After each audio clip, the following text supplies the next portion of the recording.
You ever find yourself at a Super Bowl party and you just feel like a complete alien? I mean, everyone around you is absolutely losing their minds over a game, and you're just, well, you're just not.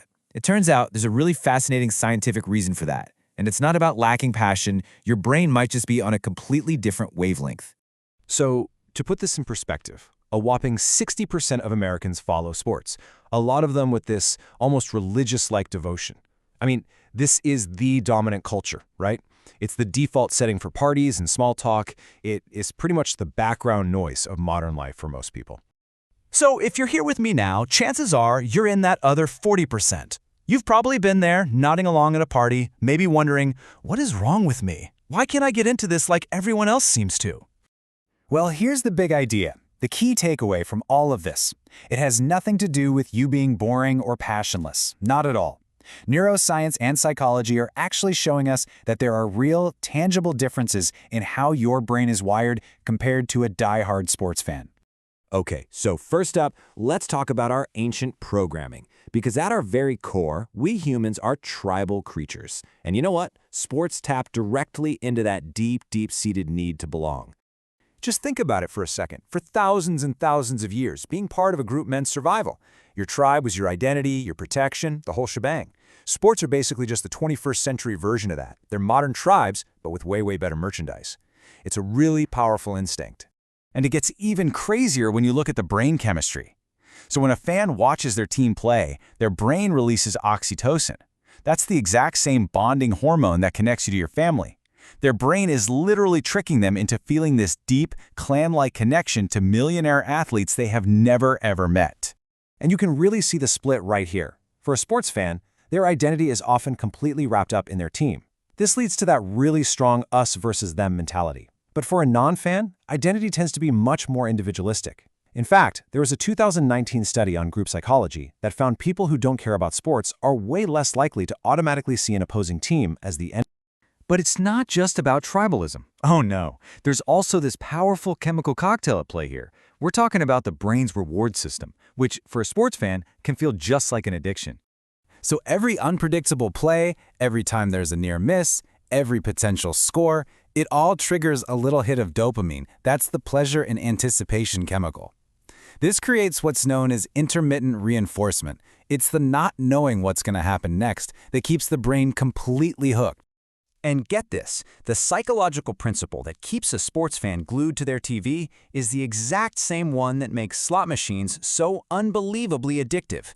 The brain just craves another chance at that unpredictable reward. So, you're probably asking, why doesn't this work on me? Well, for non-fans, that whole dopamine system just doesn't get triggered by watching sports.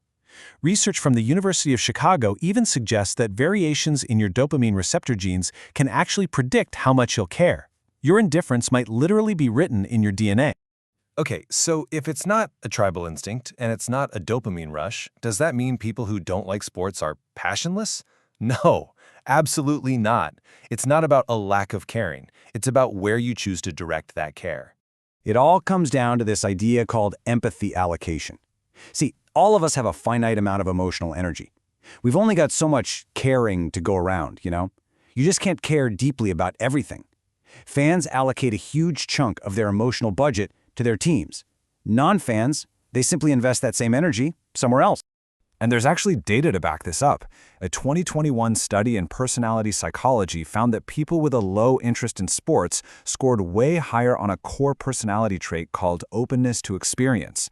And what that means is a greater appreciation for things like art, emotion, new adventures, and unusual ideas. So this means you're still getting those same incredible feelings of meaning and connection that a fan gets from a championship win, you're just finding them in different places. Maybe it's a symphony, or a social movement, or a creative project, or just a really deep conversation with a friend. And this brings us to our final and maybe the most important difference of all: how you engage with the story of life. Are you watching a narrative unfold, or are you the one actively writing it?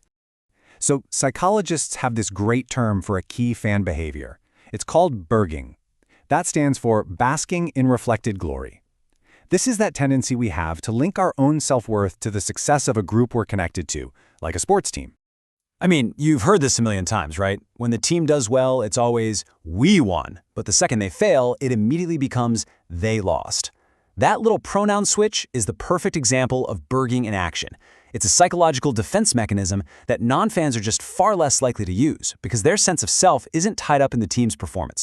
And this really highlights two very different ways of moving through the world. The fan makes what's called a parasocial investment. That's a one-sided relationship in an external story. The non-fan, on the other hand, usually prefers direct engagement. They're investing their emotional energy where it can have a real, reciprocal impact on their own life story.